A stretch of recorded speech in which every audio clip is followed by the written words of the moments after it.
community is 508-924-5155.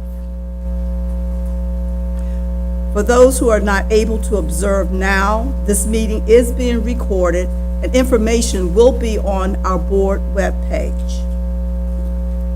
We will now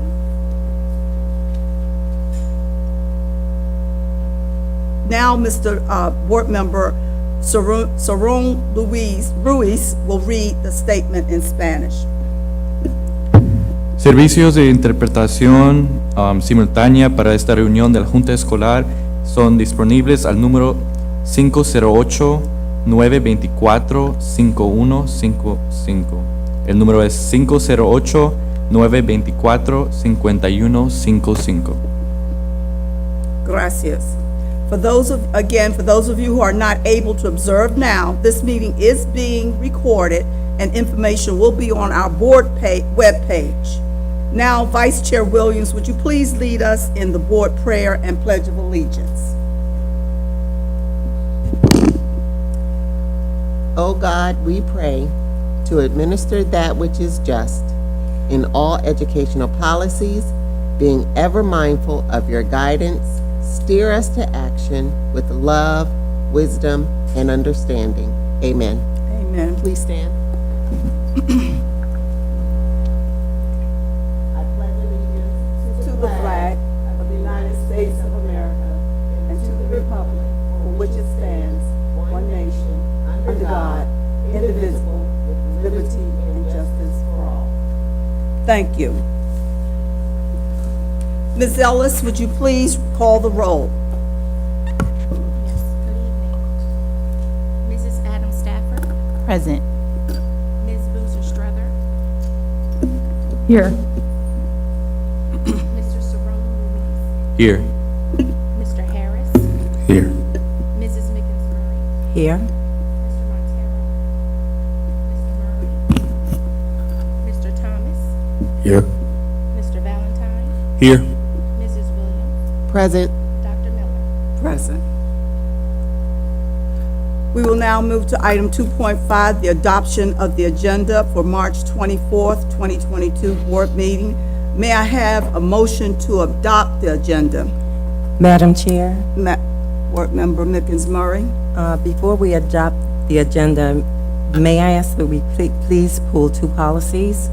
Inclusive environment for LGBTQIA people and indigenous peoples land acknowledgement from 213 emergency item to present as recommended second reader, since first reader was approved at the February 24th, 2022 board meeting. Thank you. Any questions of Board Member Mickens Murray? With that, may I have a motion to adopt the agenda and pulling items LGBTQIA plus people and indigenous peoples lane acknowledgement and the inclusive environments, the two new policies. Is there a second? I move that we accept the amendment. So, second. With the amendment being accepted, may I have a motion to accept the agenda with amendments? So moved. It has been moved and seconded that we accept the agenda with amendments. All in favor? Aye. Aye. Any opposed? Any abstentions? The motion carries. The agenda for March 24th, 2022 board meeting has been adopted. Next, we will move to 2.6, approval of board meeting minutes for March 10th, board work session. May I have a motion to approve those minutes? So moved. It has been moved and second that we approve the board meeting minutes for March 10th, 2022 board work session. Is there any discussion? Hearing no discussion, I'll call for the vote.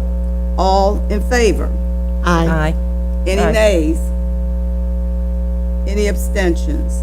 The motion carries, and our board meeting minutes for March 10th, board work section have been approved. Now we will move to the one of the interesting parts of our meeting tonight, and that is what we usually call unsung heroes or partners.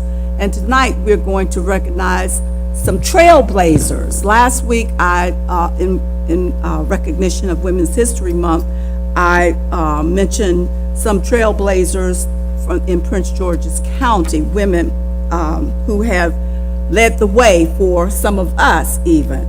And tonight, two trailblazers have been invited to come and be awarded for their service to Prince George's County and their history making. Tonight is a night of firsts.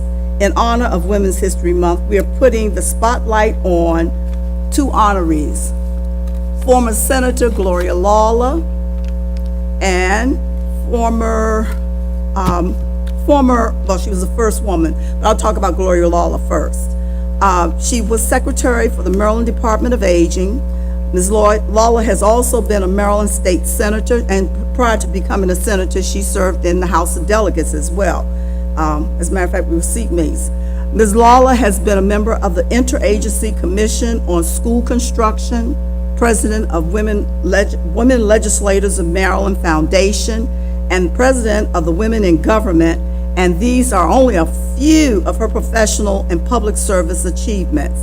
The list goes on, and we are proud tonight to present a recognition to, Senator Lawler, come on up front. Next, we will have, the next honoree is Mary Lou McDonough, a lifelong resident of Prince George's County who has worked in county government for over 40 years. She just looks 40 years old. Ms. McDonough was the first woman to become director of the Prince George's County Department of Corrections, a position she held from 2008 to 2020. That's a long time to stay in a correction facility without being a detainee. Just a joke. The Department of Corrections operates one of the largest local correctional centers in the state of Maryland. Under her leadership, the department has won national recognition for excellence and is one of only a very few correctional facilities accredited by multiple accrediting agencies, including the American Correctional Association, the Maryland Commission on Correctional Standards, and corrections. Ms. McDonough served as both president and vice president of the Maryland Correctional Administrators Association. Let's all stand, please, and give Senator Lawler and Ms. McDonough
sure. Is the mic on? Thank you. Madam Chair and members of the board and all of the staff that's here tonight, thank you so very much. I really do appreciate this.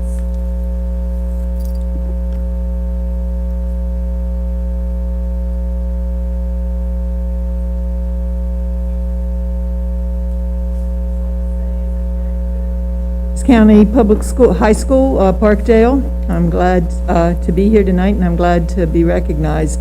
My work at the Correctional Center, we work very closely, actually, with the school system because we have juveniles there who must be educated by law, and we celebrate graduations and high school graduations every year, several times a year, as the mostly young men and some young women graduate with their high school degrees from the Prince George's County system while they are incarcerated. So thank you for all the work you do.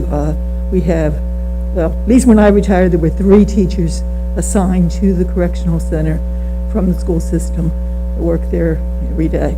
So I appreciate all the work that I've done and will continue to do with the school system. Thank you. Thank you.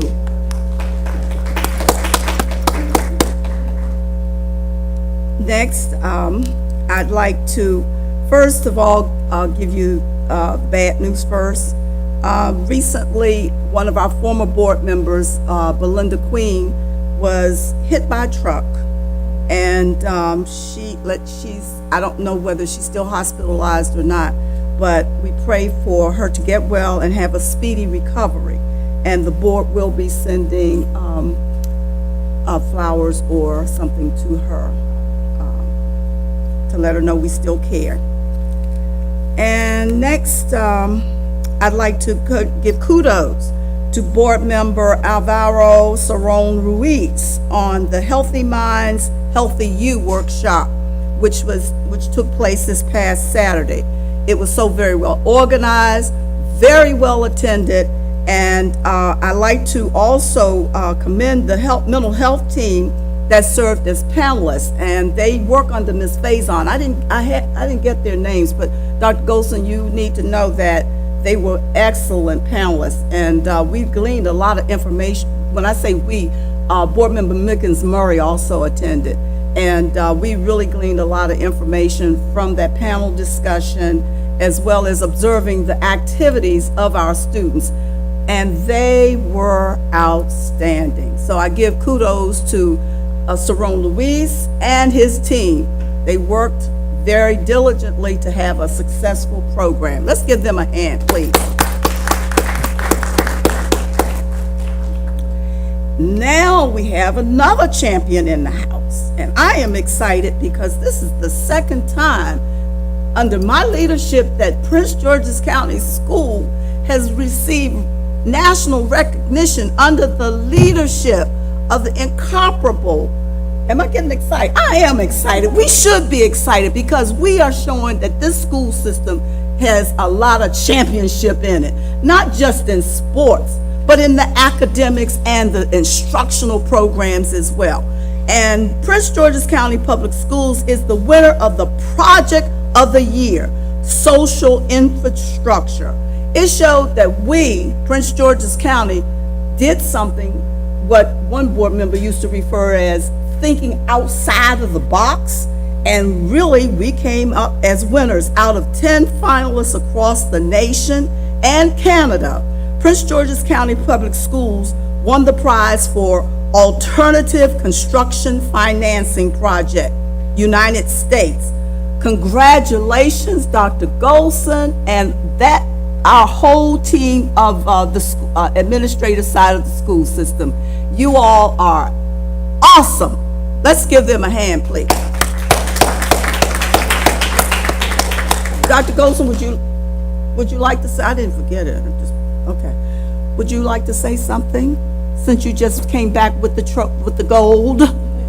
Yes, can I hold it till the CEO report time?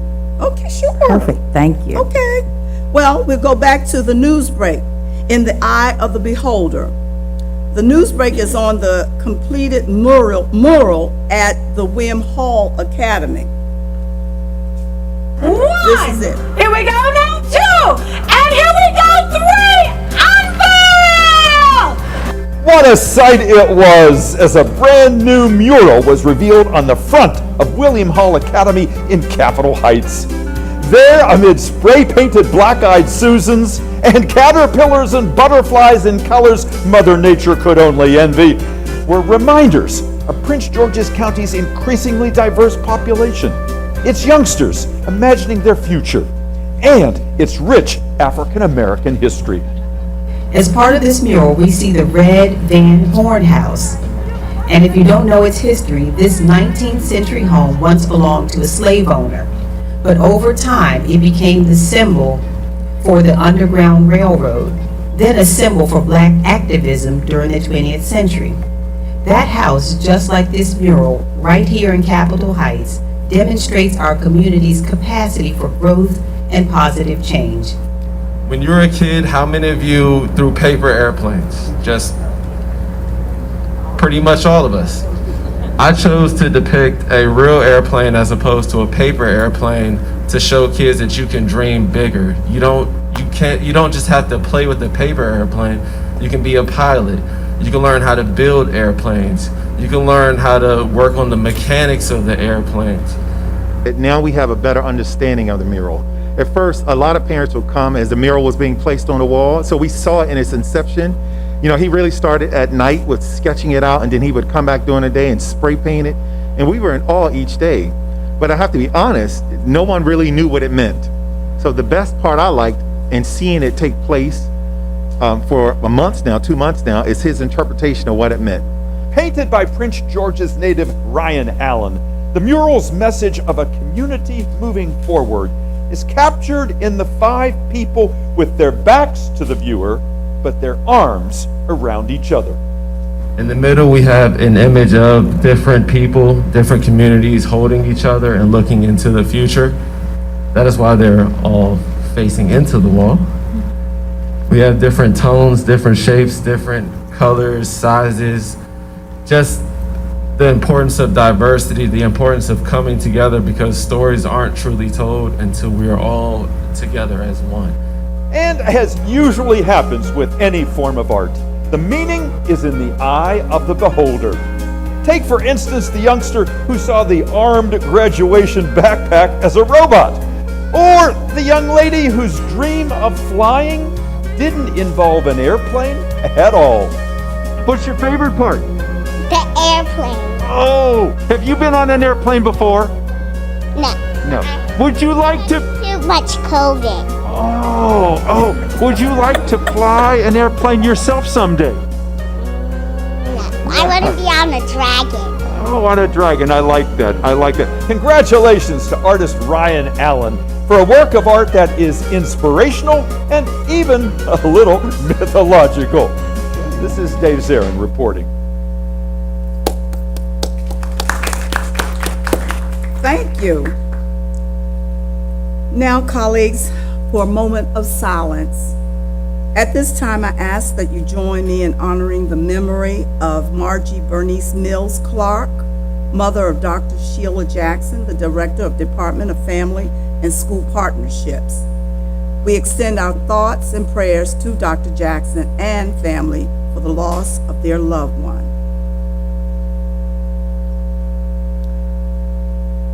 Next, we please check our webpage for information about upcoming board meetings. On Monday, March 28th, the Academic Achievement Committee will have their virtual meeting beginning at 5:30 p.m. The Policy and Governance Committee meeting will meet virtually on Tuesday, March 29th at 5 p.m. Thursday, April 7th, we will have a board work session starting at 7 p.m. Only those who have registered for public comment are permitted to speak. Again, please check our webpage for information about upcoming board meetings. Now we will have the report of the CEO. Dr. Golson, would you please present your report? Thank you, and good evening. We are excited to continue our work to modernize school buildings across the county. On Tuesday, April 5th, The Department of Capital Programs will host a town hall on design and construction of the long-awaited new Suitland High School. The new school building will continue to serve students in the Suitland boundary and the Center for Visual and Performing Arts. You can find additional details on the Prince George's County Public School website. As shared earlier, I am excited that our Blueprint Schools Alternative Construction Financing Program was named Social Infrastructure Project of the Year this week at the P3 Awards held in New York. This is our second international award for its first-of-a-kind model. Prince George's County Public Schools is the first public school system in the nation to leverage a full-scope alternative financing model for a multi-school construction program. The first phase is set to conclude next summer with the construction of 6 new schools: Adelphi, Drew Freeman, Hyattsville, Kenmore, and Walker Mill Middle Schools, and a new kindergarten through 8th grade academy located in Fort Washington. Thank you to all of our capital improvement staff, Sean Matlock, Jason Washington, our county council, and of course you, our board members, for voting for this major project. This week, we joined the Boys and Girls Clubs of Greater Washington in announcing the expansion of its virtual after-school program to our students. Clubhouse at Your House provides activities for students in the arts, STEM, health, character and leadership development, and more. The United States Department of Agriculture visited Gwynn Park High School for National Agriculture Day to learn more about their chapter of the Future Farmers of America Club and to see student projects in action. Also, Mount Rainier Elementary School received $100,000 from the Heart of America for renovations, including new desks and student seating, flooring, and inspirational graphics. As we prepare to wrap up our Arts in Our Schools month, check out 4 educators who were spotlighted on arts education in Maryland's school social media pages. Kudos to Angela Batten from Eleanor Roosevelt High School, Patrice Lawrence from Frederick Douglass High School, Jacqueline Martin, dance resource teacher, and Todd Posen from Whitehall Elementary School. Thank you, and this concludes my report. Thank you, Dr. Golson. Any questions, concerns? Board Member, Vice Chair Williams. I just want to take a moment to just thank you and the CIP staff for moving this innovative project forward with the P3. I know it was very challenging because it was something that was new and innovative and had never been done at this scale. So for us to be able to achieve this and have 6 new schools open within 3 years of awarding a contract is a phenomenal feat to overcome. So I want to first thank you. I always talk about that group, but to be recognized, to win the award in competition with people that were across the nation and Canada says a lot. So congratulations, and I think that we need to continue to talk about how we're achieving this major feat and setting the example for other school systems to follow. Good job, Dr. Golson and staff. Thank you, Vice Chair Williams. Any other comments? Then we'll move on to item 2.11, Outcomes and Outputs, Operations, Budget, and Fiscal Affairs Committee. Mr. Harris?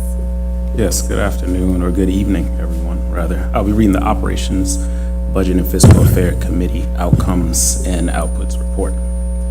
The Operations, Budget, and Fiscal Affairs Committee is charged on behalf of the board with the oversight of issues involving school system operations, budget, and fiscal affairs. The committee is responsible for reviewing issues pertaining to the management and audit of functions in the Prince George's County Public School System, reviewing and providing recommendations regarding fiscal, capital, and human resources, including the board's operating budget, the capital improvement program, staffing plans, and allocations. The Board of Education's Director of Internal Audit shall attend the meetings on this standing committee. A member of this committee shall serve as the board's liaison to the MVE and LBE Advisory Council when active. The members of our fantastic committee are myself, Kenneth Harris, Dr. Juanita Miller, who is our board chair, board member David Murray, board member Curtis Valentine, and the CEO's representation is made up of the amazing Dr. Mark Fawcett and Michael Herbstman. our COO, and our CFO. In terms of committee meeting schedule, the committee has maintained a monthly meeting schedule beginning in August 2021, and our final meeting is scheduled to be held on June 15, 2022, which, believe it or not, is right around the corner. An approved work plan for the 2021 and 2022 fiscal year was confirmed at the August 11, 2021 meeting. The committee focused on the following topics as part of its work plan and received corresponding updates and presentations from the CEO's office, representatives, and staffing regarding the following outputs: FY 2023 through 2028 CIP recommendations to the full Board of Education, fiscal year 2022 comprehensive maintenance plan recommendations to the full Board of Education, fiscal year 2023 annual operating budget priority survey and results for the community as well as board members, fiscal year 2023 annual operating budget priorities recommendations to the full Board of Education, planning of fiscal year 2023 operating budget work sessions, public hearings, and agenda for budget discussions, and fiscal year 2023 proposed operating budget recommendations to the full Board of Education. A review of the outcomes are as follows. The board approved the fiscal year 2023 through 2028 capital improvement program during the September 23rd, 2021 board meeting. The board approved the fiscal year 2022 comprehensive maintenance plan during the October 14th, 2021 board work session. The board approved the CEO's fiscal year 2023 requested annual operating budget as proposed without amendments during the February 24, 2022 board meeting. Moving forward, the committee is eagerly awaiting the decision of the county and state regarding our fiscal year 2023 annual operating budget. Hopefully, we are able to receive the requested amount in full to meet the dire needs of our students. If not, we are prepared to collaborate with the administration to reconcile the budget in the best interest of our Prince George's County Public Schools students, employees, and community. That concludes my report. Thank you, Mr. Harris. Is there any discussion? Any questions? There's no need for a vote, no vote is required. And before I move on to the 2.12, I'd like to give kudos to our Vice Chair, Sonia Williams, for her hard work in getting the new schools built. For those of you who aren't aware, Vice Chair Williams is an engineer by profession, so I'm sure she had her hands in a lot of the P3, and she doesn't like to take credit, but she's going to get her kudos too. Thank you, Ms. Williams, Vice Chair Williams. Let's give her a hand. It's teamwork. Now we'll move on to 2.12, an emergency item. This is a legislative update, and I'm going to turn it over to Board Member and Chair of the Policy and Governance Committee, Ms. Mickens Murray. So, Ms. Murray, would you please introduce your 2022 Maryland General Assembly climate bills? Thank you, Madam Chair. I think the bills will include more than the climate bills, but the Policy and Governance Committee met virtually on March 15, 2022, with the following members in attendance: Committee Chair Judy Mickens Murray, Committee Vice Chair Board Member Boozer Struthers, and committee members, Board Member Sonia Williams and Board Member Alvaro Saran Ruiz. And also in attendance was ex officio member, Chair of the Board, Dr. Juanita Miller. During the meeting, among other items, the committee considered the following bills as outlined in the attached report. I will now yield the floor to our Vice Chair, Pamela Boozer Struther, of the Policy and Governance Committee to facilitate discussion with and for the board to consider recommendations from the committee for support of these legislative bills. All right, thank you so much, Board Member Mickens Murray. Colleagues, as this is the first time the board is considering Maryland General Assembly bills this session, I just wanted to review our process. The Policy and Governance Committee has recommended a position of support of these bills. Should the board vote in the affirmative, Ms. Irvin will draft a letter on the board's behalf and deliver the letters to the appropriate committee chairs so that our voice is heard at the right time in this process. We're going to take the first two bills together, and these are focused on education funding, primary and secondary education, maintenance of effort requirements, SB 640, HB 1426, and the blueprint for Maryland's future, implementation plans and fund alterations, HB 1450. And now I'm going to turn the floor to administration, to Ms. Irvin and Dr. Goldson for review of the bills and any remarks. Thank you. Is your mic on? So sorry. Good evening, Chair Miller, Vice Chair Williams, and members of the board. I'm here to offer highlights of the bills that we have been tracking in Annapolis since January. We are 19 days away from sine die in this year's 90-day session. The written report that I presented to the Policy and Governance Committee last week is posted on board docs, as well as this more condensed report that you are receiving tonight. On March 15, the Policy and Governance Committee met to recommend these bills for your consideration. The first bill of the two that Board Member Boozer-Strother referred to are Senate Bill 640. This bill is essential to prevent funding reductions in local funding based on lower enrollment counts as schools reopened in the fall of 2022 after the pandemic. Students have returned to school in large numbers, but enrollment numbers across the state continue to lag. Senate Bill 640 will guarantee a smooth transition from FY 2022 through FY 2023. It would also prevent a gap from forming between the prior year and next year's funding levels. Senate Bill 640 is a timely stopgap measure to guarantee the stability and sustainability of the maintenance of effort law. The Maryland Association of Counties, MACO, had concerns about this bill because they believe that counties should receive a one-time only option without rebasing year over year. Their concerns were addressed, however, with amendments that passed yesterday in the Budget and Tax Committee. No county will have to pay more than their local share in 2023 than they did in 2022. They are also hoping that the state provides more relief to counties through the state's significant surplus this year. Senate Bill 640 was heard in the Senate Budget and Tax Committee, and MABE supports this legislation. This bill would take effect June 1 of 2022. The second bill is House Bill 1450, was sponsored by Delegate Maggie McIntosh. In the Senate Budget and Taxation hearing on March 29th at 1 p.m., this bill alters the distribution of certain sales and use tax revenues to the Blueprint for Maryland's Future Fund. The bill also alters the dates by which, one, the Accountability and Implementation Board, the AIB, must adopt a comprehensive implementation plan for the Blueprint for Maryland's future. Two, the Maryland State Board of Education must develop criteria for approval or disapproval of related local implementation plans. And three, state and local government units must submit those implementation plans. House Bill 1450 was referred to the Senate Budget and Tax Committee after passing through the House Appropriations Committee with a favorable vote.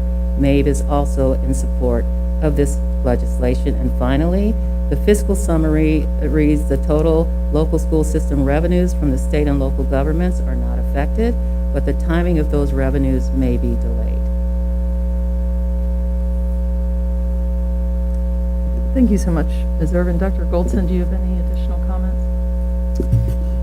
Not on those two items. Actually, we are in support of the recommendations that MABE has presented. Okay, thank you so much. And Dr. Miller, I'll yield to you for our vote. Is there any discussion on these bills that Ms. Irvin just presented? If there's no discussion, then we will move to vote. All in favor? Aye. Opposed? Abstentions? The motion carries. Now we will move to the let's see, back to Ms. Boozer-Strother. Yes, thank you so much. Thank you so much, colleagues, for the support of those two bills. Also, colleagues, in our agenda, under 7.4 is the first reader for the Climate Change Action Plan Focus Work Group recommendations, of which I serve as the board sponsor and co-chair. I wanted to take a moment to explain that the next set of bills is aligned to the recommendations in the plan, including clean energy schools and school construction, electric bus conversion, composting, environmental education, and safe passages to schools to encourage walking, biking, and rolling. A subgroup, including the co-chair of the work group, Joseph Jakuda, who is actually here this evening, and I thank him for attending this board meeting, focused on county, state, and federal legislation and tracked Maryland State Assembly bills in 2021 and now 2022. The subgroup provided guidance to me as co-chair of the work group and as a member of the Policy and Governance Committee, and I requested that these bills be considered by the committee on March 15th. And so I now yield to Ms. Irvin and Dr. Goldson again to review the bills and any comments. Thank you. Thank you very much, Board Member Boozer-Strader. The first bill up that we're going to discuss is House Bill 19, School Construction, Pedestrian Safety Plans, Safe Walk to School Act, sponsored by Delegate Solomon. This bill would require a local school board that is seeking state funds for the construction of a new public school or for the renovation or addition to an existing school under specified circumstances to submit a pedestrian safety plan to the IAC. These plans must be developed in collaboration with the State Highway Administration and county departments of transportation, and the IAC must review submitted pedestrian safety plans in consultation with the SHA. The status of this bill is that there's a hearing on April the 5th. It went through crossover and to the next, across the street, they're hearing it in the House at 1 p.m. It passed House Appropriations on third reading with a favorable recommendation with amendments. It was referred to the Senate Education, Health, and Environmental Affairs Committee. The amendments include language that removed the State Highway Administration from the review and approval process and added a section that reads, "A county board, not the IAC, shall make all determinations about the contents of the pedestrian safety plans," and in that case, MABE decided it would oppose the legislation, even though the bill sponsor tried to appease the Maryland Association of Boards of Education, but MABE still opposed the legislation. The fiscal summary is that the impact of this legislation on local school districts is moderate and may impose a mandate on a unit of local government. The bill requires local school systems to develop pedestrian safety plans in collaboration with local transportation agencies and state highways. Is that it? No, I actually wanted to comment on this actual House bill. So while I understand that MABE opposes this bill, I wanted us to go back and look at, in 2013, there was a transportation task force created by a previous administration. And in those recommendations, one of those recommendations fell under a subcommittee called County Infrastructure. And the recommendation was to coordinate with local and state government public works departments to provide sidewalks for pupils within walking distance to their schools. While I understand the provisions that are listed in this House bill, I think we might have an opportunity to make some recommendations on amendments. This would be an opportunity for us to work with our local government who is in charge of installing those sidewalks. The benefit for us is that if we have the ability to increase more sidewalks, then we can utilize less transportation, which yields fewer bus drivers. And as you all know, we continue, even though we have a new task force and we are implementing those recommendations, we have a rolling schedule of hiring. We still find ourselves with a vacancy. And that's not just here, but across the nation. So this might be an opportunity for us to now kind of address an issue that was brought up in 2013, was never really addressed. This may allow us to put some teeth into something that, if we partner with our local government, we may be able to have installation of sidewalks in places we don't have them, and now we have to provide transportation. Thank you. Any further discussion? Can I have a question, Madam Chairwoman? Can I ask what MABE's opposition is to this? MABE always opposes any bill that has a mandate attached to it. So the mandate in this instance is that they believe that it is going to cost school systems money that they don't necessarily have in their budgets. And so I think what Dr. Goldson was saying is that we partner with the county, then we can make this work. How is that different from other districts partnering with their county or local government? Wouldn't they do the same? I guess it really comes back to relationships and whether you have the ability for us. We have documentation over now 2 task force reports to show that this has been an ongoing issue. And in this 2013 task force, there were actually county council members who sat on the creation of that one. I see in this legislation where they do have that, and they were amenable, MAPE was amenable to this bill if there was a provision that stated that the school districts would not have a financial impact. But I guess the maker of the bill could not justify that. In our case, though, I think we have a situation where we work well with our county government, and we could possibly be able to do this where it wouldn't cost us additional funding and would help them to prioritize where they could then install those sidewalks. And more importantly, talk to the new developers about their role in helping us solve the sidewalk issue as well.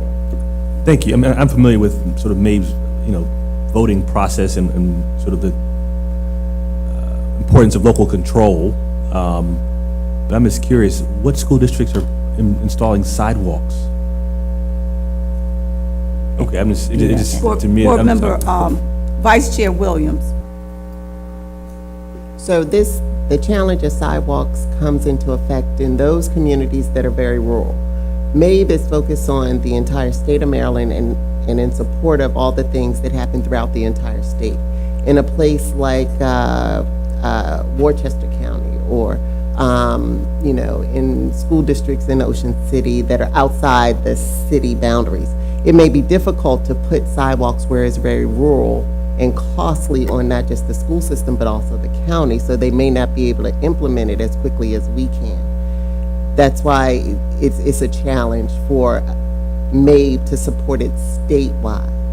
And so I think that if in our letter we put something that will focus on urban and suburban communities like in District 9, where we have development, but we need sidewalks to implement the recommendations made from the Transportation Committee in 2019, that can help us work with the county to say, let's sort of fill the gap so that we can have students meet at these hubs without walking in dangerous areas. So we have to somehow segregate or categorize where this bill will be implemented first, and give those other communities an opportunity to have a little bit more flexibility. They can't do it. So I agree with Dr. Golson's recommendation on making an amendment. And I like that approach as well in the letter that goes to the sponsor of the bill. I appreciate those comments. I wanted to just follow up with what Board Member Williams just said. The bill sponsor got so much pushback from MABE that he did decide to exclude rural counties from this bill.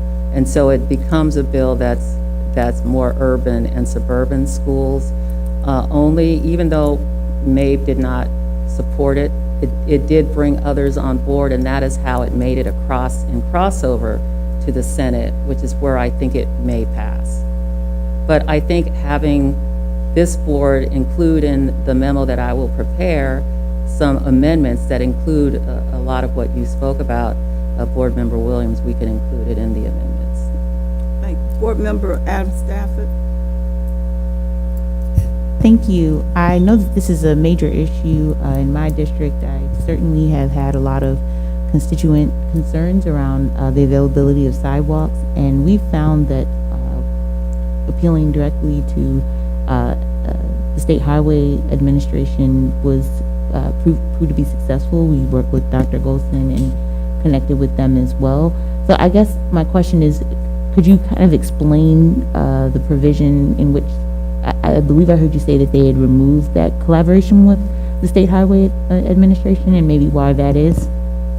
They didn't remove the collaboration with State Highway. They removed it from IAC and gave it back to the local boards of education to be in charge of their own destiny around this issue. So that was also an amendment that carried when this bill passed in the House and went over to the Senate. So is there still opportunity for partnership between districts and State Highway to? Oh, most definitely. And I think when the bill is passed, ultimately it's up to the local jurisdictions about how they want to manage it. Okay, thank you. Any further discussion? First, we will have, no second is required on the bills for the climate change bill. May I have a motion? Chair Miller, there's actually a whole package of the bills that Ms. Irvin can continue to review. Oh, okay, so I'll just let you go on with the whole package. Okay, thank you very much. Excuse me, so you don't want to vote on these individually? Okay, no problem. Ms. Irvin? Thank you very much, Chair. House Bill 1290 is Public School Construction Funding and Administration. This is Delegate Maggie McIntosh's bill. The status of it is it's in the Senate Budget and Tax. There's a hearing on March 29th at 1 p.m. This bill implements the recommendations of the work group on the assessment and funding of public school facilities, including changes to the state funding levels for school construction, state and local cost share formulas, school project construction project approval requirements, and the implementation of and use of data from the ongoing statewide school facility assessment. This bill crossed over to the Senate and was heard in Budget and Tax on March the 3rd. MABE is in support of this bill. Chair McIntosh said in her testimony that among the issues already mentioned, she highlighted the following topics included in the bill: community schools, schools eligible for concentration of poverty grants, instructional space for English language learners, collaborative spaces for teachers, breakout spaces for group instruction and for career and technical education pathways, and pre-kindergarten space. The bill also gives school districts credit and some incentives moving forward. Some of those incentives are: the state would pick up more of the share of the cost of building schools with a high concentration of poverty. 80% or more students that qualify would get a 10% increase in state share, a 5% increase in the state share for schools that have demonstrated excellent maintenance of their buildings, a 5% increase to schools that build net zero buildings, a 5% increase in state share for projects with an estimated total cost of ownership that is at least 15% of baseline levels. And the fiscal summary of this bill is that the chair stated in her testimony that the governor has included funds in his budget to cover FY 2023. So I will keep going unless we stop and ask for questions. Any discussion? No. Next bill is House Bill 365, and I spoke with Board Member Boozer Strother before the meeting started because just today, this bill, which did not cross over on Monday, we found out that this bill will be rolled under Senate Bill 528, which I'll discuss in a minute. So we're not going to cover that one. The next bill is House Bill 68, Senate Bill 40, Commission on School Construction Systemic Renovation Projects Eligibility. This bill requires the Interagency Commission on School Construction to consider systemic renovation projects as eligible for funding under the Built to Learn Act, regardless of the cost of the project. An amendment was offered by the Senate sponsors of the bill, which put a $100,000 floor for costs associated with this bill. The amendment and the bill passed unanimously out of committee. MABE is in full support of this legislation. The fiscal summary states that no change to the total amount of funding available to each local school system for school construction projects, but the bill gives local school systems greater flexibility to use the funds for smaller systemic renovations than they currently have. The next bill is House Bill 696, Senate Bill 948, Electric School Bus Pilot Program. I tried to condense this down as best as I could, because it's meaty, so I'm going to try to cut it down as much as I can. This bill crossed over on March 21st to the Senate and will be heard first reader in Finance. We don't have a date on that hearing yet. This bill would authorize eligible electric companies to apply to the Public Service Commission to implement the electric school bus pilot program. The pilot program will be run by the Public Service Commission.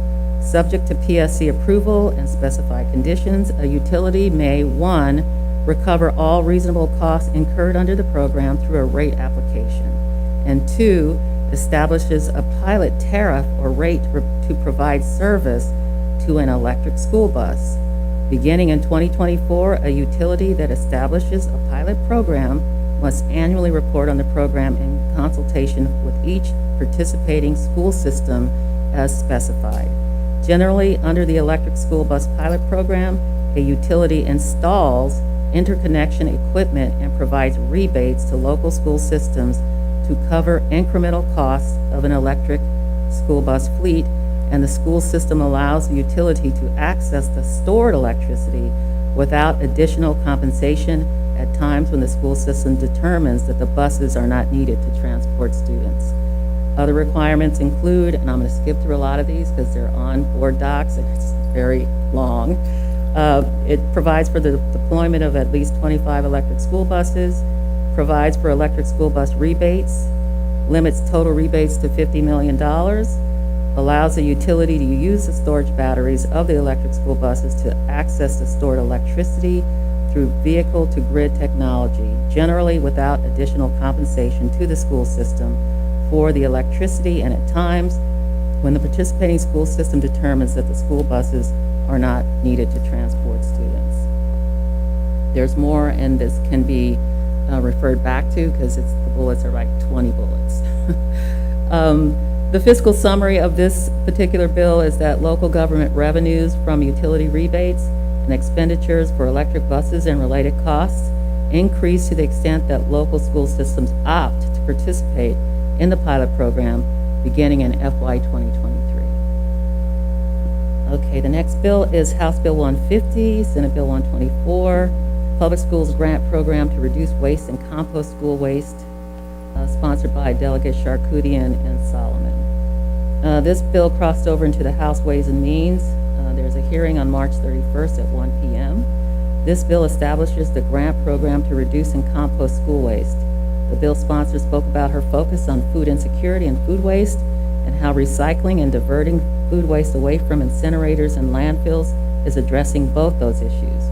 Javier Fuentes, a student at Laurel High School, the first high school in PGCPS to start a composting program, testified eloquently on this bill. The Maryland Association for Environmental and Outdoor Education will review grant applications and select recipients to be awarded grants by MSDE, which will administer the program. The governor must include in his annual budget an appropriation of at least $500,000, $500,000 for the program. MAVE supports this legislation with amendments.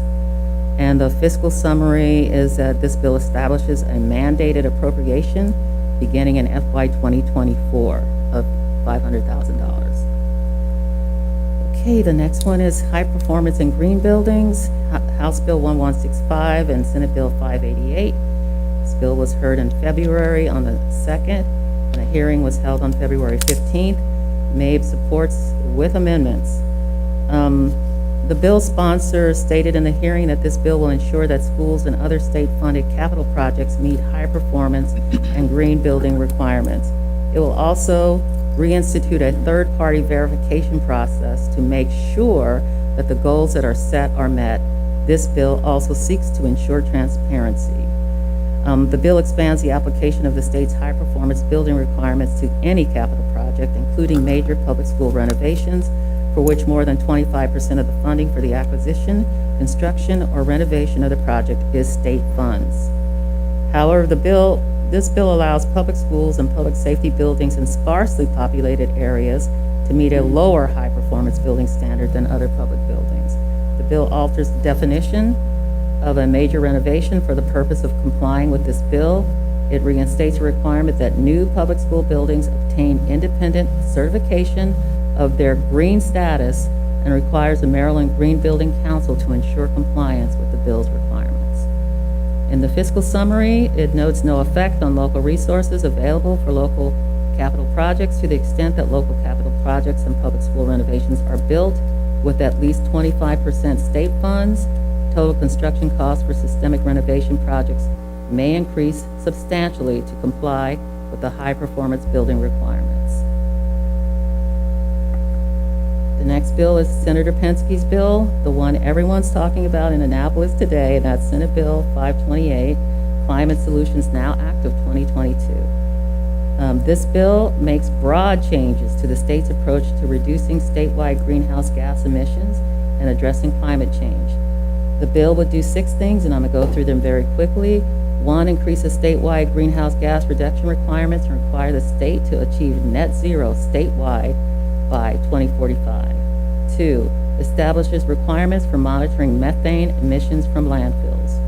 3, establishes new and alters existing energy conservation requirements for buildings. 4, increases and extends specified energy efficiency and conservation program requirements. 5, establishes requirements for the purchase of zero-emission vehicles in the state fleet. 6, establishes new entities and new special funds to support related activities. The status is moving right now in the House. Their hearing was today at 1 p.m. in the Environment and Transportation Committee. It was dual referred to Environment and Transportation and Economic Matters. This bill extends through FY 2028 the requirement that the governor include a certain amount in the state budget for increasing the number of green schools in the state and extending through calendar year 2029 the annual evaluation of the impact of funds appropriated under the act on increasing the number of green schools in the state. And finally, in the fiscal summary, although a reliable estimate of the bill's impact on local finances cannot be made at this time, the bill likely will result in a significant increase in local expenditures. It poses a mandate on a unit of local government, and I don't have a status from MABE on this one yet. I think they're waiting for the amendments to make their way through. And the final bill is Maryland Association of Environmental and Outdoor Education Grant Funding and Evaluation, House Bill 531. The status, the Senate bill is now in the House, so it crossed over. It's in Ways and Means. There's a hearing on March 30th at 1 p.m. This bill establishes a grant program to reduce and compost school waste. Did I repeat this one? No, this is an extension. The Maryland Association for Environmental and Outdoor Education must review these grant applications and select recipients. I think I repeated that one. Might have been for the second time. But this is an extension of the bill. I think I have the wrong notes here, but it extends the bill for 2 or 3 more years. And so I can get that to you. It's up on board docs. I don't think I had that final one. So that's it, and let me just end by saying that all of these bills are in alignment with the recommendations of Prince George's County's Climate Change Action Work Plan, and that is the end of the report. Thank you so much, Ms. Irvin. I also want to thank you on behalf of the committee and board of your excellent work in Annapolis and helping us understand these bills and the many bills this session. Dr. Goldson, did you have any additional comments on this set of bills? No, I just wanted to note that many of those climate bills actually are aligned with the new climate action work plan, which will be presented at a later date and time.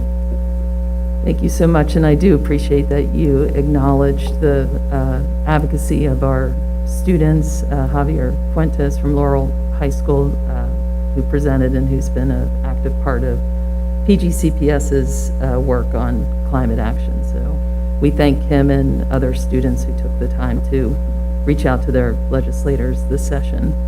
Dr. Miller, I'll yield to you to lead us through that the committee brought a position of support of this package of bills. Okay, before I ask for a vote, are there, Vice Chair Williams, you had your light on. Thank you. There were just 3 bills that I've really found interesting and glad that it seems like the stars are aligning when it comes to us dealing with our challenge with aging infrastructure. In particular, the major renovations bill. When I became a school board member in 2014, one of our major issues is that we had billions of dollars of undone work, maintenance work that we had to do in the school, and this seems like something that will help us to meet some of those challenges that we're facing in our aging infrastructure. The electric school bus, and for us to be innovative with our focus work group and moving this topic to the forefront, led by board member Struthers, I think working with Pepco Exelon would be great for us to get that moving forward. Typically, when there's federal dollars coming under the Build Back Better plan, the federal government is looking for organizations that are ready to move. And I think with the focus work group, our strategic plan, what's happening, puts everything in alignment where we're going to be ready to get the first dollars that are going to be available. And so I know that our staff will be ready to move those and move forward with a plan that has already been vetted and approved by us, so that we should be able to take advantage of those dollars. In particular, when we're talking about buying buses, but also on the operating side, I think as we move forward with our next group of P3 schools and our other schools that are being built, we have to take into account having electric vehicle charging stations included, not just for our buses, but also for our staff and students to use. I see Mr. Fawcett, I think, wanted to add something. We've actually included the infrastructure for electric vehicles in our first round that's going on now. Awesome. That is great to know. The infrastructure will be there to make them easily erected. That is great. I mean, to be able to gain access to the infrastructure money coming from the federal government that's putting in thousands of electric vehicle charging stations around the country. I think they're talking about you need to have access every 50 miles. So if we can get involved in that, to be part of those extra 50 miles, I think it would be great. And the last one that caught my attention is the green building and high performance. I think our focus work group really has kept us engaged in a conversation around creating high-performing schools, not just the new schools, but the existing schools. I think we're ready. We're ready to access those funds, and as always, you know, I'm going to have my hands in the conversation. Well, my hands in the work and my voice in the conversation. So, good job all around, our board members and our staff. Thank you for being ready. Thank you, Vice Chair Williams.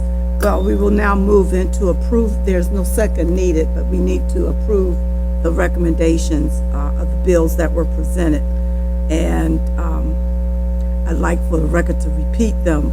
I did have HB 19, HB 1290, HB 365, HB 68, and I think that was it.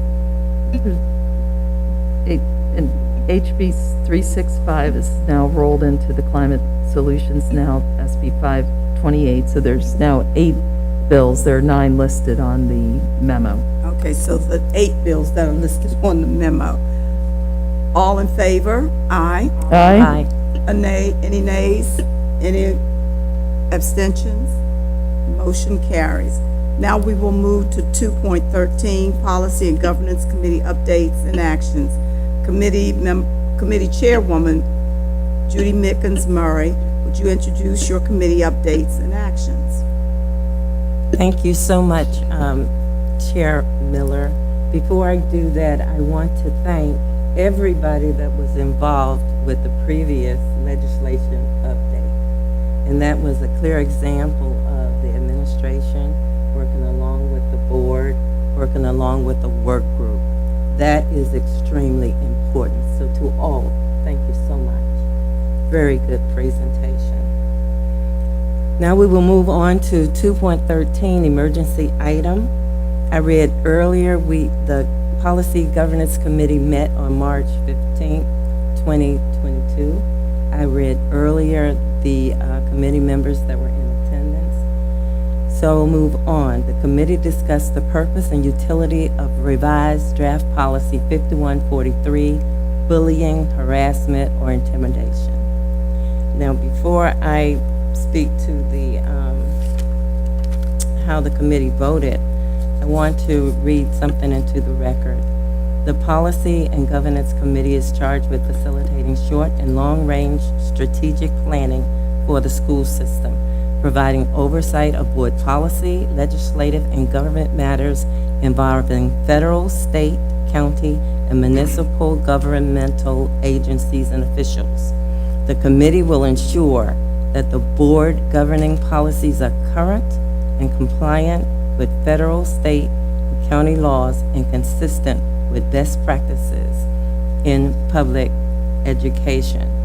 Therefore, there was a requirement for us to revise Policy 5143, bullying, harassment, and intimidation, so that we would remain in compliance. The policy's purpose is to create is to ensure that school administrators take measures to promote the prevention of bullying, harassment, or intimidation in the learning environment, to inform parents of these efforts, and to prohibit reprisal or retaliation against individuals who report these acts. I will turn over to our student board member, my colleague Alvaro Saran Ruiz, who will speak to this bill because he was one of the sponsors.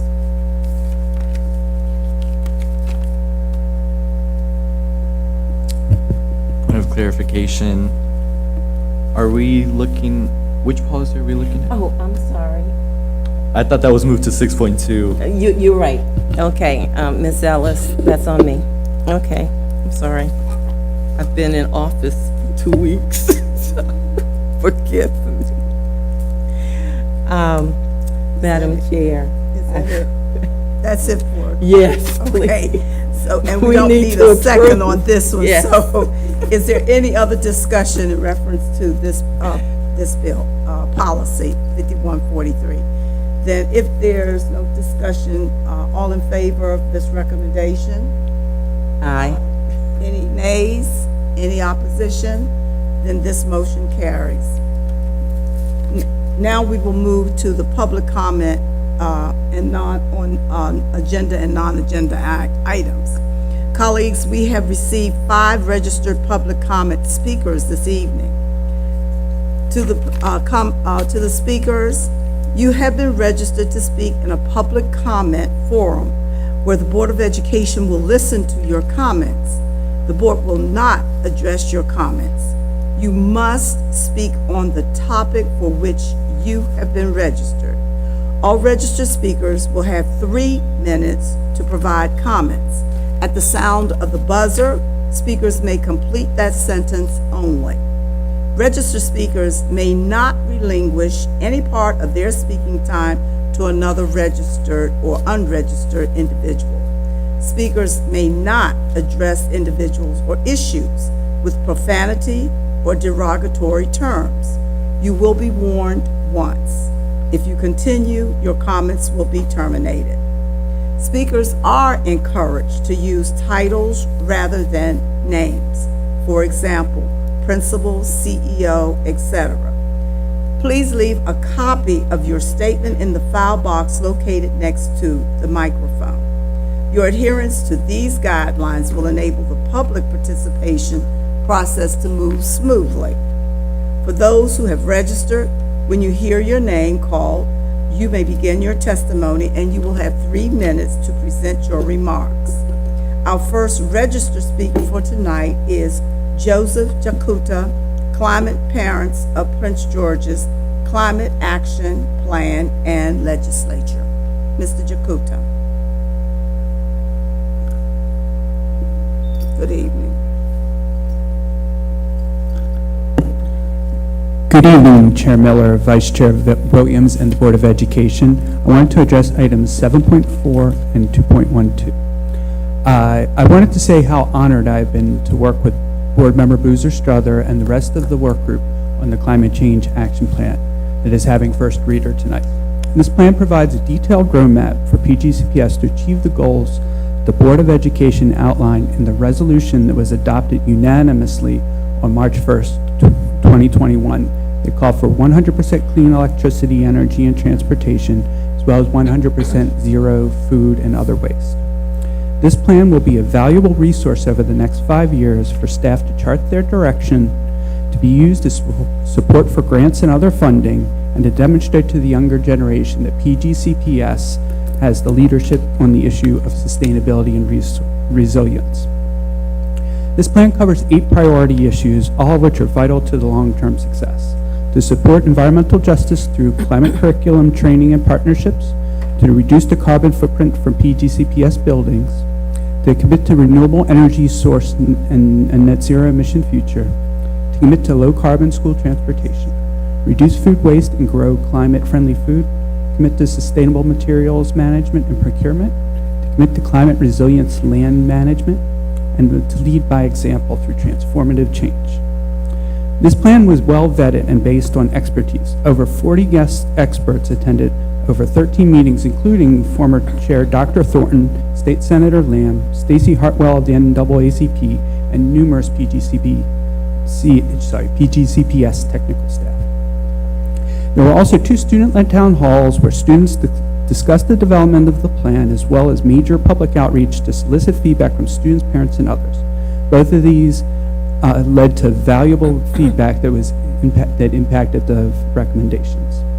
We also worked with the Prince George's County Department of Environment staff that helped write the recently proposed county action plan. We know that our governments must work together on this, and the plan does work together so this success can be achieved. Now, while the vast majority of the recommendations in the Climate Change Action Plan are achievable by PGCPS, they should be easier to achieve with help from Annapolis. And that is why we wanted to also thank you for supporting the bills that you just voted on in item 212. We wanted to thank you again and encourage you to adopt the Climate Change Action Plan. Thank you, Mr. Jakuda.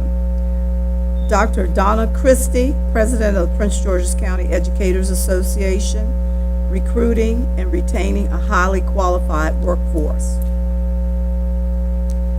Good evening. I am Dr. Donna Christie, President of PGCEA, also known as Unit 1, representing the 10,000 educators fulfilling the primary mission of PGCPS. Based on an analysis of fiscal year 22 budget, there are more than 800 Unit 1 vacancies, 770 of which are teacher positions. We have been told that this is a nationwide problem, as if we should accept these staffing shortages. So let's dive into some data. PGCPS is dependent on conditionally certified educators to keep our doors open. We currently have more than 1,500 conditionally certified educators placed in some of the most critical positions in the most toxic work sites, while our neighbor, Montgomery County, has only about 100 conditionally certified educators and about 400 vacancies in their educator unit. So let's review. Us, 800 vacancies, them, 400. Us, 1,500 conditionally certified, them, 100. So how are they not experiencing the same staffing shortages? I'm so glad you asked. There are 2 primary factors for recruitment and retention. People come for the money, they leave because of working conditions. So let's start with the money. MSDE recently released its annual report of public school salaries. When we compare salary scales, we pay $10,000 to $30,000 more in administrative salaries than Montgomery County, while instructional wages range from $2,000 to $30,000 less in PGCPS. Does this not suggest that PGCPS values administration over students? That brings us to the second factor, working conditions. Some of our administrators have forgotten that their role is to support our educators and instead have a gotcha mentality. They create toxic building cultures using harassment and retaliation. Many of them demonstrate blatant disrespect for our CEO and school board by continually ignoring directives from the CEO's office and violating your negotiated agreements. PGCEA's team has brought forward many proposals that will check administrators who use a management style of intimidation. We have also put on the table many ideas to address the crushing workloads of our members. Public education should not be a human sacrifice profession. Another element that drives highly qualified educators away is student behavioral issues. And if we consider that behavior is communication, then our students tell us that the current education model is not working for them. While PGCA is talking about the future of public education to move us from pandemic to promise, others are trying to turn back the hands of time. We cannot keep comparing today's education to past experiences. We ask you to think strategically about recruiting and retaining a highly qualified workforce. That strategic plan must include a competitive compensation package and significant improvements to working conditions. We are telling you what is needed. Are you listening? Thank you, Dr. Christie. There are 2 registered speakers who have provided written testimony which has been posted to board docs. Tanisha Wooten, James Ryder Randall Early Childhood Center, PTA, James Ryder Randall Elementary School, Early Childhood Center, limited space. Stephanie Herrera, individual, unsafe conditions at James Ryder Randall Early Childhood Center. There's 1 registered speaker who has provided pre-recorded testimony which has been posted to board docs. That's Dr. Francis Carter Johnson, James Ryder Randall Early Childhood Center, PTA. James Ryder Randall Early Childhood Center needs full building. Now we will move to the consent agenda. Dr. Golson, will you introduce items 4.1 through 4.15? Yes. Items 4.1 through 4.15 requires approval of proclamations commemorating Autism Awareness Day, Observation of Earth Day, Financial Literacy Month, Observation of Mathematics and Statistics Awareness Month, School Library Month, and observation of Week of the Young Child in Prince George's County Public Schools, as well as approval of textbooks for the International Baccalaureate Program, Business Education, Immersion Program, Instrumental Music, Media Arts 1 and 2, Science, STEM courses, Concert Choir and Musicianship, and World Languages. Dr. Golson, did you, I didn't hear the one, I think it was library. Oh, no, it Yes, was I did say that. Financial Literacy Month. Did you exclude that? If I did, I omitted it, so please let me add it. Okay. Maybe I just didn't understand. 4.3. 4.3 proclamation for Financial Literacy Month. I actually did say that one. Okay. It's written. If I didn't say it, I apologize. That's okay. Are there any items that board members wish to have pulled to discuss separately? Excuse me, Board Vice Chair Williams.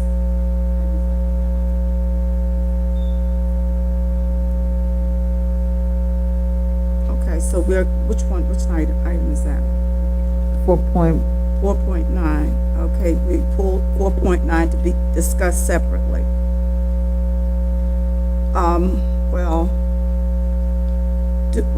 Do you want to take a motion on the others?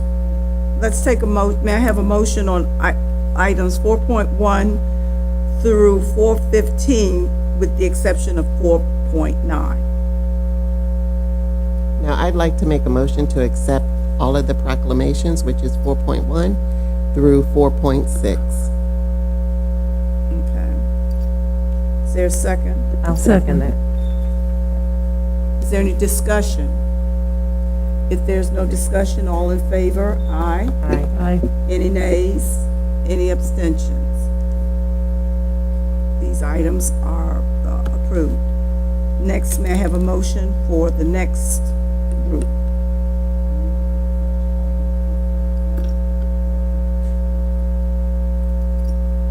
I second.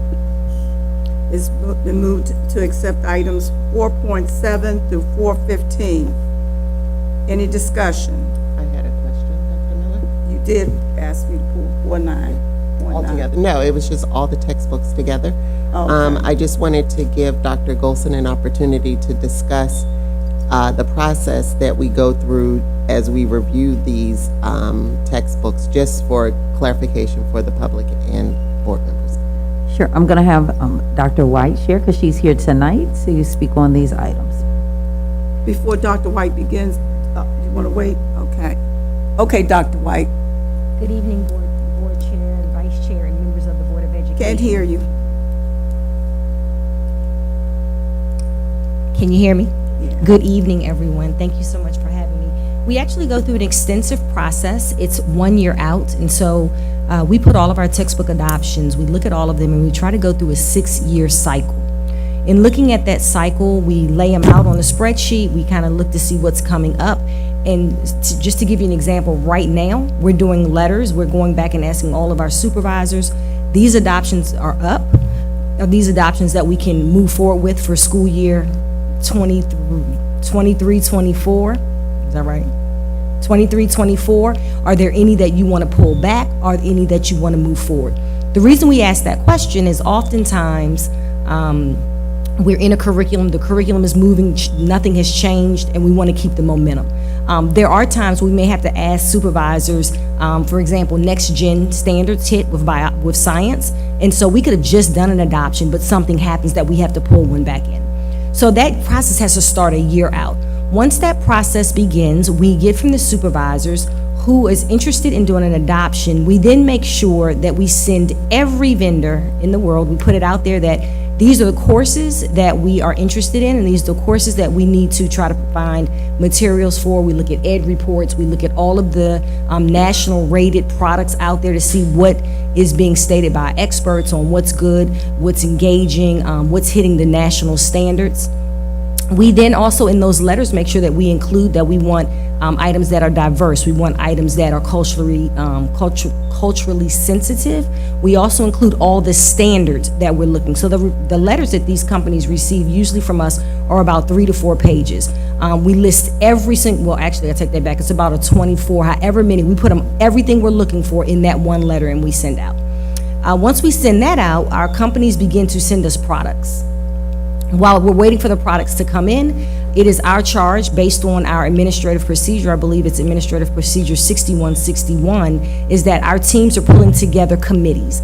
Those committees by policy, if it's over a certain amount of students that will be serviced, they have to make sure that they have teachers, that they have content supervisors, that we have parents, members of the community who may have input because it's an expert area or they're an expert in that particular area. If it's something like an international baccalaureate, it may impact a particular class that's only maybe 50 to 75. Then there are contingencies on who can be on a committee.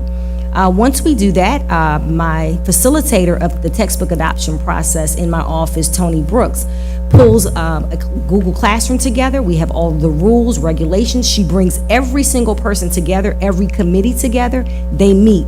We take our own staff through a culturally diverse survey so they can first check themselves, because before we have you engaging on looking at materials, we want to make sure that you're not bringing any bias to the process.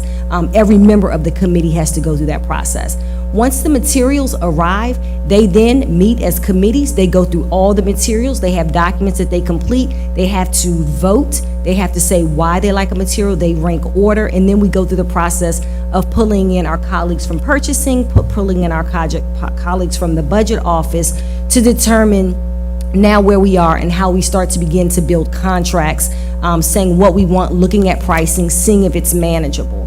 Oftentimes we identify that we may have, for example, a women's study and that we can't find an actual textbook, so we have to look at a lot of open sources or we have to go a different way. Last year we did science. We realized that for what we needed for science, we had to go with Discovery Education, which was an online platform because it could give us the very best in the moment, in that time, snapshot of what our kids need. So it's an extensive all year. Then we get to the place, we come to you bringing, hey, this is our best. This year, based on feedback from you all, actually, I've made sure that as a part of our process, that we're collecting everything, that we're keeping it in a Google folder, that we have it, we retain it, so that any given moment notice, we can look back to say what everyone voted, what did they say, why did they say they didn't like it, what was missing. Oftentimes, we identify that we set aside a certain amount of funds, and you look at like elementary RELA, and we might have put aside, we think it's going to be $4 million, and it comes in at $6 million. So then we have to come back and say, please, we need a little bit more money, or we have to say, hey, can you really hold on an adoption? Remember that every adoption we hold on, we have to bring back in that cycle somewhere. So again, I have to work across shops with our partners to say, we're really in need. Also understand that if we push off an adoption, I may still have to purchase the technology for the adoptions that we put off. So it's never this thing that goes away, but how do we maintain and how do we keep it fluid for our students? And that's a small snapshot. It is a year-long process that never ends, and we go out of one and one to the other. One of the things that I've tried to do this year to get better is that we usually waited until you all will approve at some point, and all of a sudden we're waiting to July 1, and I'm like, contracts need to be ready to go July 1. I want materials hitting our system by the end of the July. We use the process that we're doing for 23, 24. We normally waited until August, September to start that process. We just sent that letter out right now. Because if I need my teams reviewing materials, I want those materials here in the summer, so we're making decisions quick, early, and not putting things off. So just trying to get better every single year. I appreciate that. I mean, it's very intense. Yeah. And I'm glad to hear a number of things that you're reaching across into other departments for support, and also that you include parents. One year, a parent at my coffee was very interested in the history program and making sure that we taught culturally sensitive history to our students, and I appreciate you for allowing him to be a part of that process a few years ago. And so I think that it's a very important takeaway is that you involve not only teachers and administration, you involve community and parents, because parents want to know, how do I get involved in making sure that what we're teaching our students is in alignment with what we're teaching them at home? And I'm glad that we have that process, so I appreciate that. So thank you very much for that information. Board Member Sheila Adams, Stafford. Thank you so much, and thank you to my colleague, Vice Chair Williams, for asking for this particular item to be pulled, because that was a item that I was interested in asking a question about as well. So hi, Dr. White, how are you? I wanted to just ask a few clarifying questions because I received just some concerns from community members that in a Chinese immersion elementary program, just wanting more supplementary materials. And I noticed that this is focused primarily on 8th grade. And so typically when you do a curriculum change like this, is this focused on one grade level and then it will trickle down to some of the younger grades? Or is this something that is like a gradual phase in over time? Yeah, thank you so much for that question. So the reason that that's only at 8th grade is that it's a new year. Okay. So we have not had 8th grade in Chinese yet. So as we're building out, remember that our Spanish immersions and our Chinese immersions, we will be in 8th grade next school year. So where we may fluidly have materials for our Spanish programs, there may be things that are missing that we need to complete in order to have a comprehensive curriculum at the grade by which we're bringing them in. Okay, and so if community members are wanting to express, maybe some just desire for maybe some more audio support for students, I noticed that for this one it included handwriting practice and different supplements. How can parents get connected to voice some of the challenges they may have in some of the supplements that they're hoping to see in curriculum? Sure, we always want our parents that are in our buildings. Our first stop is always our building principal, but our immersion office is run by Carmen Henninger. They may email her, or if it's easier, they can email me at judith.white@pgcps.org, and I can route them to the right place. Know that when we do a textbook adoption, there are materials here that you wouldn't necessarily see. So in the budgets that we do that you all have approved at our individual supervisor level, they are also always purchasing classroom materials that will supplement the actual textbook. Another thing just to note for our immersion programs, not only every year when we have to bring in new courses, new materials, all of that has to also be translated. So that also becomes a part of what we have to put in for textbook adoption, because our students are taught in the language. So we have to take it every time we have changes, even in our core curriculum, we have to translate over into the language. So I say that to say what you see here might not be comprehensive because this is the textbook portion, but there are other supplemental materials that we would have in our own supervisor budgets and cost centers. Okay, that's helpful to know. Thank you so much. Sure, no problem. Board Member Kenneth Harris. Yeah, thank you. So I actually want to use my time to allow Dr. White to speak already, but she already has done that. So I'll take this moment to unbiasedly highlight two of the items that are obviously my background. So 4.12 and 4.13 dealing with science and STEM. And you know, Dr. White, that's my thing. I talk to you about it all the time. So a big shout out to you and your team, and obviously you as well, Dr. Golson.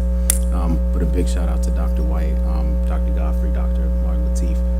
the work that you all are doing, because as we live in this technology-based society, I think it's really, really important that we are educating our students and giving them, and keeping it fresh, keeping it entertaining, and getting them the knowledge that they need. So I see things like environmental science, these things like microbiome, forensic science, and it ties into that conversation around sustainability, net zero housing, architecture, and all the things that I really think that our students need to help them push forward and make it to the next level. So it's just me saying thank you. No questions, but thanks again. Thank you.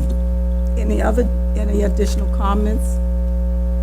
Then I'll move for a motion to vote on this consent agenda.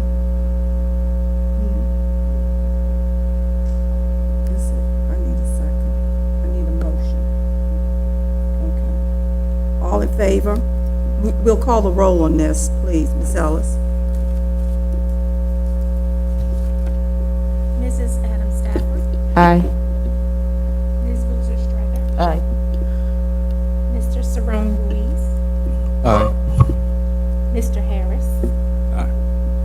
Mrs. Mickens Murray. Aye. Mr. Murray.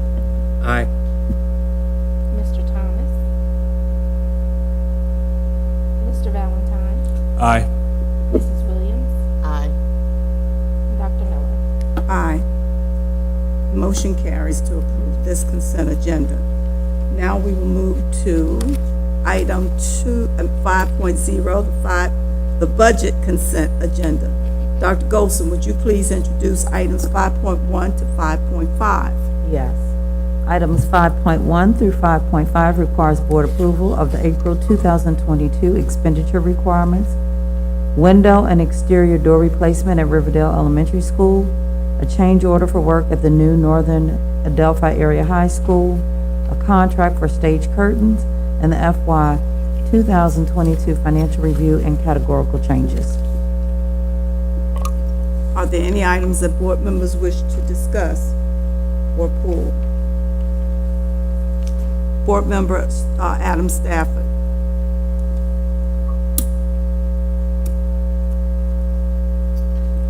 I had a question on the expenditure requirements. Is it okay to ask that at this time? I can, okay. So I just wanted to know, Dr. Golson, if you could just share, I noted on page 3, it stated that the accounts payable disbursements were $23.7 million higher than forecasted, but there were some forecasting that was a bit lower than forecasted, but then in payroll disbursements were higher. So I just wanted to know if you could just give us some explanation behind that for Mr. Herbson. Thank you. Yes, so this is really evenly divided throughout the year. It isn't really, be able to hear. Is this better? So it isn't really forecasted. This is just the amounts that we need to get through that month. So it tends to be evenly divided throughout the year, and it's just asking the county for the additional amounts that we need for that particular month. It isn't really completely what we think we will need for that month. It's also takes into account what we already have in place, and it's done before the fiscal year. It's not that detailed of analysis, and it's an agreement at the beginning of the year between the county and schools over how much they will give in each period. Okay, thank you. Are there any other questions, comments? If none, then we will take a vote to approve items 5.1 through 5.5. So moved. May I have a second? Second. It has been moved and second to vote on this consent agenda, to approve this consent agenda. Ms. Ellis, would you please call the roll? Mrs. Adam Stafford. Aye. Ms. Boozer Strother. Aye. Mr. Harris. Aye. Mrs. Mickens Murray. Aye. Mr. Montero. I'm sorry, Mr. Murray. Aye. Mr. Thomas. Mr. Valentine. Aye. Mrs. Williams, Aye. Dr. Miller. Aye. The motion carries to approve this consent agenda. Now we'll move to governance. Dr. Golson, would you please present item 6.1? Item 6.1 requires board approval of the Prince George's County Public Schools 2022-2023 school calendar. And all of you have had the opportunity to review it. Is there any discussion? Is there a motion? I move that we accept the 2022 to 2023 school calendar. Second. Any discussion? Again. Hearing none. May, Ms. Ellis, would you please call a roll? Mrs. Adam Stafford, Aye. Ms. Boozer Strother, Aye. Mr. Serrano Louise, Aye. Mr. Harris, Aye. Mrs. Mickens Murray, Aye. Mr. Murray, Aye. Mr. Thomas, is absent, Mr. Valentine, Aye. Mrs. Williams, Aye. Dr. Miller. Aye. Motion carries with one absent. Okay, now we move down to item 6.2. The emergency item, Policy and Governance Committee updates and actions, unfinished business, second reader. Thank you, Madam Chair. The two policies for second reader are inclusive environments for LGBTQIA+ people is a new policy sponsored by former committee vice chair and student member of the board, Alvaro Serran Ruiz, to affirm the Board of Action's commitment to maintain a safe environment conducive for learning and to foster learning environments that honor, respect, and accept the diversity of the student body. The second policy is Indigenous Peoples Land Acknowledgement, is a new policy that was sponsored by the former committee vice chair to honor and celebrate the contributions of Indigenous people, which will help build our students' understanding around the history of our land and its people. I will now yield the floor to my colleague Alvaro Serran Ruiz, member of the Policy and Governance Committee, and our student board member for comments. Thank you, Board Member Mickens Murray. The purpose of the policy, Inclusive Environments for LGBTQIA+ people, is to establish a policy to promote an environment across Prince George's County Public Schools that is safe, welcoming, and affirming for all PGCPS staff, parents, and caregivers, regardless of their sexual orientation, gender identity, or their gender expression. The purpose of the policy, Indigenous People Land Acknowledgement, was to designate Columbus Day as Indigenous Peoples Day and to devote a part of at least one day in November in recognition of Native American Heritage Month for those schools to conduct appropriate commemoration and/or observance exercises to acknowledge and recognize the resilience and contributions of Indigenous people, and to celebrate the thriving cultures and values of the Indigenous peoples of our region. By honoring those who inhabited the land before us, we help to build understanding around the history of our land and its Indigenous people, as well as set the tone for honoring all people who have been historically marginalized or underserved. I thank my colleagues on the Policy and Governance Committee for their willingness to pass these policies unanimously in committee. These policies carry out the role of ensuring the commitment we hold as a school system to protect our protected classes. With the LGBTQIA Peoples Policy, our intent was to codify the already established Administrative Procedure 5183 for transgender and non-conforming youth, and to expand it to all of our staff and all people who enter through our school buildings. After reviewing with Mr. David Reese from the Office of Equity and Excellence and Board Member Boozer Strother, we are certain this policy is just in its current state and will stand for a long time to represent our students. I'm elated to have the opportunity to present these policies before the board, and I'm hopeful I can count on all of you board members to pass these policies. Madam Chair, I make the motion for the Board of Education to accept the new policy, Inclusive Environments for LGBTQIA+ people, and the new policy, Indigenous Peoples Land Acknowledgement, tonight. Is there a second? Second. Board Member Boozer-Strother? Thank you so much, Chair Miller, and thank you so much, Board Member Strong Ruiz, for your leadership on both policies.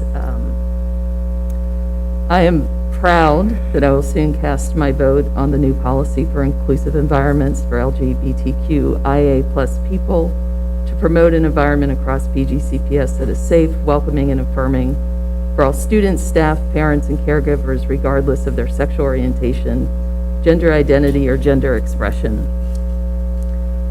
Today, across this nation, there are renewed attacks on the rights and safety of LGBTQ+ youth in our public schools, as well as the dismantling of inclusive school cultures. There are attempts to outlaw culturally responsive teaching and books with LGBTQ+ content. We only have to look miles away and across state lines to see other county school systems tearing themselves apart with hateful rhetoric aimed at children who need their protection. This board stands together tonight to say, not on our watch in Prince George's County Public Schools. Since the passage of the Educational Equity Policy in 2019, and under Dr. Goltz's leadership, PGCPS has fortified the system to protect our students with Administrative Procedure 5183 to provide information and guidance to students, parents, and school staff on the rights, responsibilities, and best education practices to support transgender and gender nonconforming students in PGCPS. Tonight, the Board of Education acknowledges that creating LGBTQIA+ inclusivity in our school system is not complete with any one action, but depends on a systemic shift by increasing the understanding of sexual orientation and gender diversity, recognizing that this creation requires appropriate communication, professional development, and a commitment from the board, school staff, students, and the overall community. As a parent and as a member of this community who profoundly feels the support this policy offers, I thank my colleagues here tonight and our former colleagues Ahmed, Queen, and Burrows who helped to build this consensus around our children, our staff, and school communities in the drafting of this policy. Thank you. Thank you, Board Member Boozer-Strother. Any further discussion? Hearing none. Ms. Ellis, would you call the roll? Mrs. Adams Stafford. Aye. Ms. Boozer-Strother. Aye. Mr. Cerrone Ruiz. Aye. Mr. Harris. Mrs. Mickens Murray. Aye. Mr. Murray. Aye. Mr. Thomas. Aye. Mr. Valentine. Aye. Mrs. Williams. Aye. Dr. Miller. Aye. The motion carries to approve the two new policies as second reader. Next, we will move to new business. Vice Chair Williams, would you introduce item 7.1, please?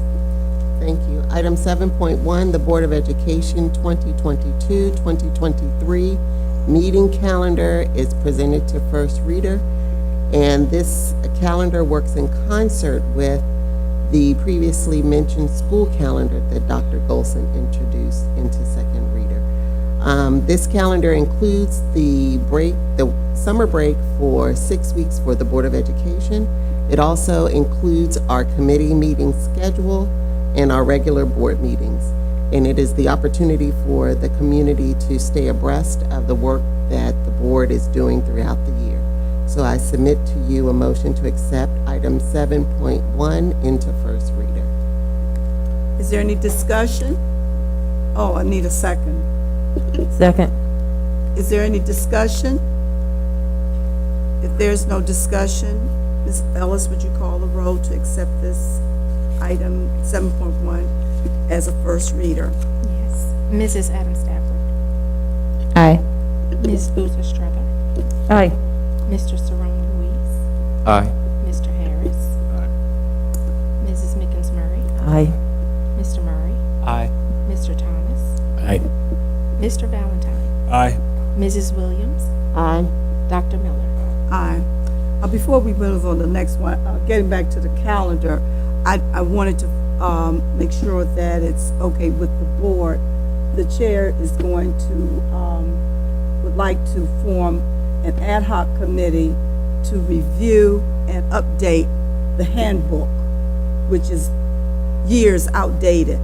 And it's not included in this calendar, but I'd like to present to the board that this ad hoc committee be willing to serve this during the summer vacation at some point, so that we can bring this book to, bring it up to date, as well as update some of the policies that are outdated.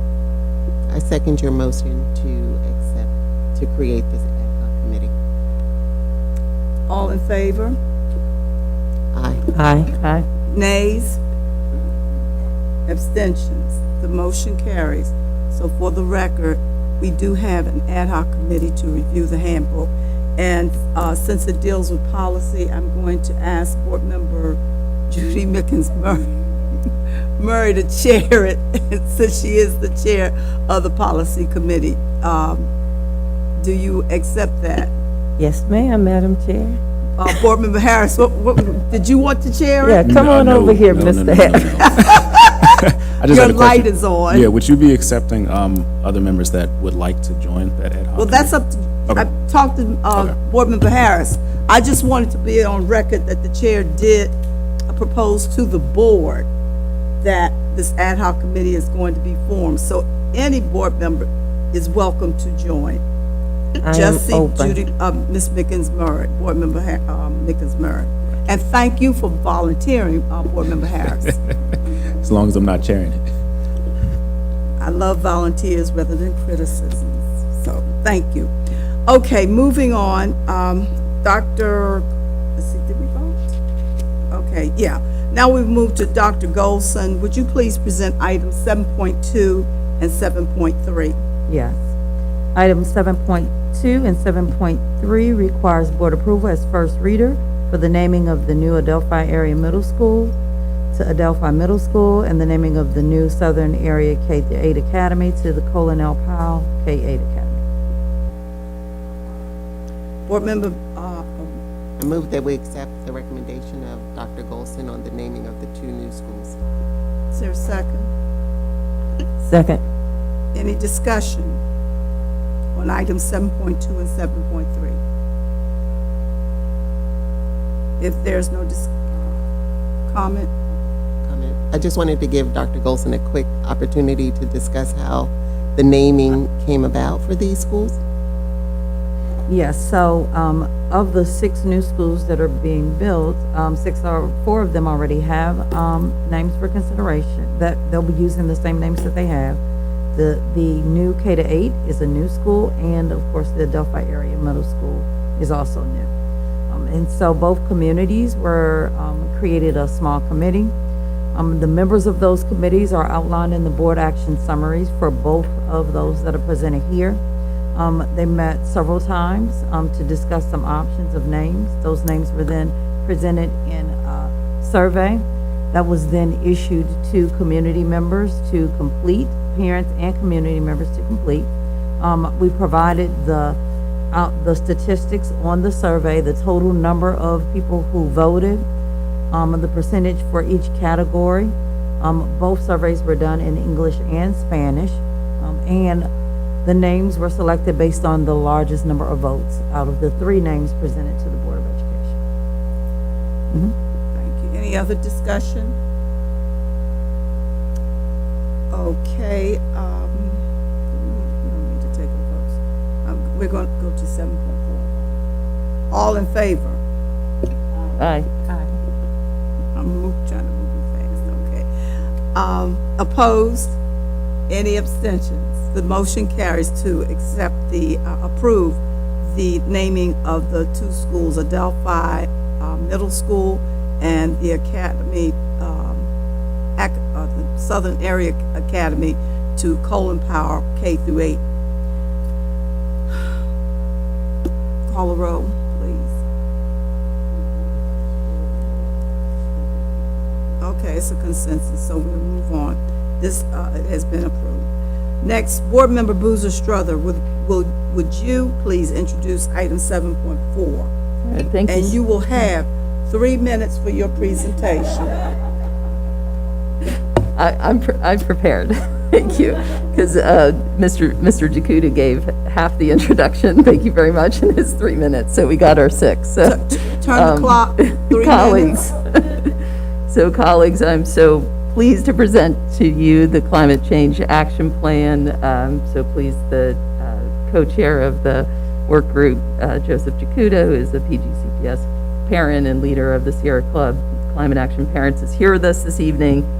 Colleagues who were with us in January of 2020, you probably remember that we had a budget hearing, and at that hearing, we had students from High Point and Eleanor Roosevelt High School. We had parents representing Chispa, Maryland, and community activists, advocates from Sierra Club who addressed us and asked us to address the urgent need of climate action.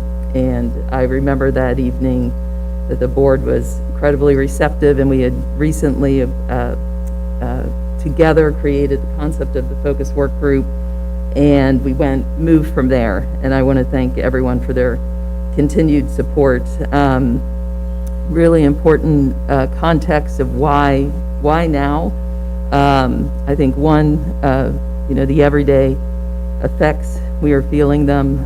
Our students are fearful of their futures, and we knew that we had to do something, but we knew we couldn't do it alone. And later in 2020, the Prince George's County Council founded a county climate action commission and invited PGCPS to serve. Donald Bell, our lead educator, outreach educator on environmental outreach, served on PGCPS's behalf. Climate Solutions was a major bill in Annapolis, and we could see that we were in a position both to show readiness to lead and receive future grants, but also knew that if we didn't act, we also could be told what to do. And we needed to make sure that our partners and stakeholders knew that we understood our systems. And this is a proposal of major systemic change. As you can see, the document alone is 105 pages, and I recommend to my colleagues, starting with a reminder of who the experts were that addressed this work group. Maybe go back to the pgcps.org/climate website, watch some of the videos, and especially the February town hall where our own students presented the draft of the recommendations and did an outstanding job in their service. The service of our students has been, they've guided us and held us accountable, and we are now getting ready to work collaboratively and on their behalf. So next steps, the work group will hold another town hall to receive public comment. We encourage comment to the testimony account. We'll participate in Earth Day celebrations, and the work group will come back before the board and provide an executive summary overview before the final vote to review those recommendations, and hopefully for you to meet many members of this work group. And I expect that at the late April board meeting at this point. So thank you, Dr. Miller. Thank you, Dr. Goldson, for your continued support, and thank you to my colleagues, and I'll look forward to taking any questions over this next month time period if anyone has any questions. Thank you. Thank you, Board Member Boozer Strother. You have really worked very diligently, and you are to be commended on your work and dedication to this issue and getting this bill together, this policy together. So you are to be commended. I move that we accept the Climate Action Plan priority recommendations into first reader. It has been moved and second that we move climate change action plan priority into the second reader, into the first reader. Is there any discussion? If no discussion, all, Dr. Miller, one comment. I'd also Oh, like to, Mr. Harris. yeah, I'd like the second as well. you're but talking a also, lot tonight, too. yeah, I know, right? I know, right? It's a new day. One comment I'd like to put forward is, first off, thank you, Board Member Boozer-Sterling. You know, you and I have had conversations about this as well, and thank you also, Mr. Jakuda, out there for coming and speaking tonight. To my colleagues, I encourage you again. I know it's a really lengthy document. It's a really lengthy document. Definitely take a look at the priority recommendations. And if you are new to kind of the sustainability space, there are chapters in there about understanding climate action as well. So you can provide some education and background for yourself as well. And really, really important part is just the vision, which is section 5, I'm saying, for specifically how this interacts with Prince George County Public Schools. So I know it's a lengthy document, but I'd suggest starting with understanding in section 8 and then reading through the recommendations for 10 if you're short on time. Thank you, Board Member And Harris. second, the motion as well. All in favor? Aye. Opposed? Abstentions? The motion carries to move this into first reader. Next, the non-consent agenda. There are no items. There are no follow-up items. And items from February 24th board meeting are posted in board docs. Now we will take a motion to confirm the actions taken in the executive session.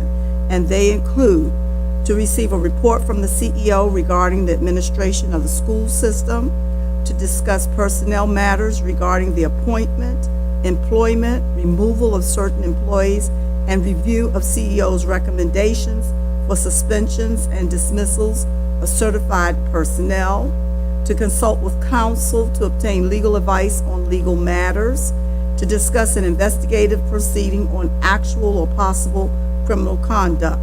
All those in favor, please signify by saying aye. Aye. Any nays? Any abstentions? The ayes have it. The actions taken in the executive session are confirmed. The next item is 11.1. May I have a motion to adjourn? It has been moved in second to adjourn. Is there any discussion? Thank you, board members. To those of you traveling to San Diego for the National Convention, I wish you traveling mercies and expect to see all of us in workshops, and we will be prepared to come back and give a report to those board members who were unable to attend and share the fruits of what we learned there. With All that- in favor? All in favor? Aye. Opposed? Abstentions? Good night. Safe travel.